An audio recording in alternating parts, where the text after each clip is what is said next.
President Biden and Russian President Vladimir Putin delivering dueling speeches as the fighting in Ukraine inches closer and closer to that one-year mark. President Biden firing back at the Russian leader after Putin accused the West of starting the war.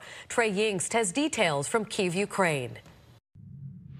Ukraine will never be a victory for Russia. Never. The eyes of the world on Warsaw and President Biden as he delivers remarks to a massive crowd, waving Polish, Ukrainian, and American flags. The speech coming hours after Russian President Vladimir Putin blamed the West for the year-long war in Ukraine.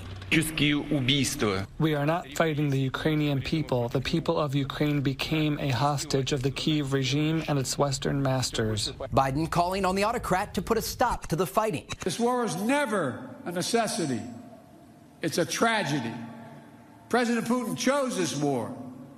Every day the war continues is his choice. He could end the war with a word. The rebuttal, a rallying cry to NATO allies as he declares unwavering support for Ukraine, with no end to the war in sight. He thought NATO would fracture and divide. Instead, NATO is more united and more unified than ever. Ahead of the speech, Biden met with NATO ally Polish President Andrzej Duda, in which he reaffirmed America's commitment to European security and stability. We have to have a security in Europe. It's that basic, that simple, that consequential. In his State of the Nation address, Putin denied any wrongdoing for the invasion. He also announced Russia would be suspending the New START treaty, the only remaining nuclear arms agreement with the U.S. NATO officials asking Russia to reconsider.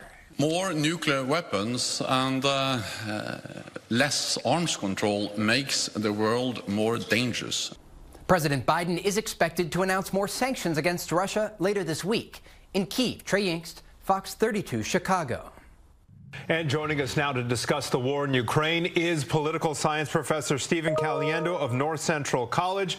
Professor Caliendo, as always, thank you so much for being on the program. We appreciate it. It's good to see you both. All right, so let's start with Putin's announcement that he is now withdrawing from the world's last remaining nuclear arms treaty. What kind of implications do you think this could have?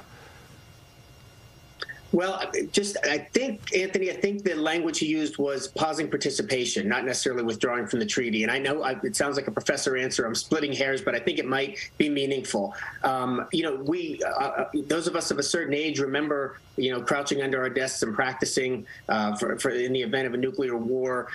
These treaties were what led us to a place where we weren't going to have to do that any longer, and our children don't do that. So it's very worrisome. Given the status of how the arrangements are between the United States and Russia at this moment, that participation will not continue. And China's top diplomat is in Moscow and will meet with the Russian foreign minister tomorrow, we're hearing. There have been a lot of rumblings that China is already backing Russia in this war, but this is more of an outward show of support. What do you make of that? It'll be interesting to see what comes out of it, or what we learn about what comes out of it, whether or not it's going to be active support for Russia in the war against the Ukraine, or whether or not it has something to do with this conversation about the nuclear arms treaty. And so a lot of this is positioning. It always is, and that's okay. I mean, that's part of what politics is.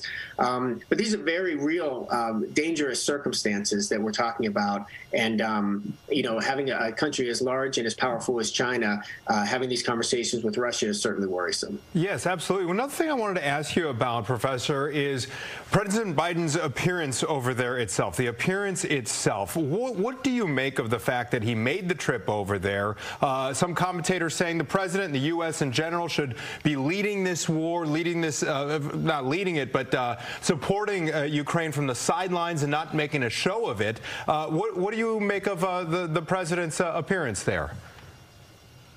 Well, I don't know how long it was in the works, but it certainly was a deliberate move, and coming on the heels of the exchanges during the State of the Union and some of the concerns that Republicans expressed since that.